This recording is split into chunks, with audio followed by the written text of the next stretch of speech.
Hello বন্ধুরা, আজ একটু অন্যরকম ভিডিও নিয়ে চলে এসেছি। একটা ট্রান্সপোর্টওয়ালার কত মাথায় হেডেক, কত চাপ থাকে। যারা গাড়ি লোড করায় বাইরের স্টেট থেকে, বাইরের স্টেটে গাড়ি পাঠায়, তাদের ব্যাপার নিয়ে আজকে একটু আপনাদের সামনে কথা শেয়ার করতে চাই। চলুন ভিডিওটা শুরু করি। আমি ছিলাম হুগলি ডিস্ট্রিক্টের চন্দননগরে, তাই ওখান থেকে একটি মারুতি ভ্যান পিক আপ ভাড়া করলাম। সিভিক পুলিশের সাহায্যে আমাকে এই ভ্যানটি ভাড়া করে দিল, তাই আমি ওটাতে চেপে ফাইনালি এখন আমাকে যেতে হবে। প্রথমে যে গাড়িটা আপনাদেরকে দেখালাম ভিআরএলের গাড়ি, ওটি দাঁড়িয়ে আছে তেলিপুকুর মোড়ে, বাট ওর কাছে যেতে হবে। ওখান থেকে একটা ড্রাইভার তুলে আমাকে এরপর সেই গাড়িটার কাছে যেতে হবে, যে গাড়িটা কোনো ফোন তুলছে না, কোথায় আছে কিছু জানি না, তার কাছে আমাকে পৌঁছাতে হবে। ফাইনালি আমার কাছে ট্রান্সপোর্ট থেকে একটি ফোন আসে। ফোন আসার পর আমাকে এই লোকেশনটি পাঠায় যে এই লোকেশনে আমাদেরকে যেতে হবে, এই লোকেশনে গাড়িটি দাঁড়িয়ে আছে।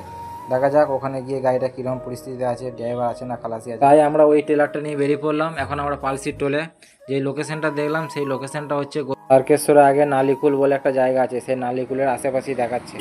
ফাইনালি টোল কাটি বেরিয়ে পাওয়ার পর আমরা চলে এলাম এখন কামারকুণ্ডু ব্রিজের আগে। কামারকুণ্ডু ব্রিজ পেরিয়ে আর 2 থেকে 3 কিলোমিটার, খুব জলে 5 কিলোমিটার যেতে হবে হয়তো।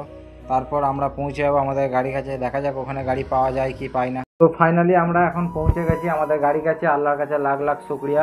তো বন্ধুরা, এখানে আছে মোট 8 লাখ টাকার মাল। যেই মার্বেল পাথরগুলো আপনারা দেখতে পাচ্ছেন, এই সমস্ত ট্রান্সপোর্টওয়ালাদেরকে আমার একটাই অনুরোধ, কোনো ড্রাইভারের ভালো রকম অথরিটি বা গ্যারান্টি না নিয়ে তাদেরকে ড্রাইভারই দিবেন না, তাদের গাড়ি লোড করাবেন না, নাহলে কিন্তু অনেক রিস্ক আছে। এখানে আমরা গাড়িটি পেয়ে গেছি, কিন্তু এখানে কোনো খালাসি নেই, কোনো ড্রাইভার নেই, তাই সবাইকে আমি সাবধান করে দিলাম। হয়তো এই গাড়িটা আজকে না পাওয়া গেলে অনেক কষ্ট হতো, কিন্তু এর পুরো দায় একটা ট্রান্সপোর্টওয়ালাকে নিতে। শেষ পর্যন্ত এই ড্রাইভারটিকে নিয়ে আমরা যাচ্ছি আমাদের গন্তব্যে। ও যারা রাজস্থান থেকে মাল কিনছেন তারা একটু ভালো রকম ট্রান্সপোর্টের সাথে যোগাযোগ রাখবেন।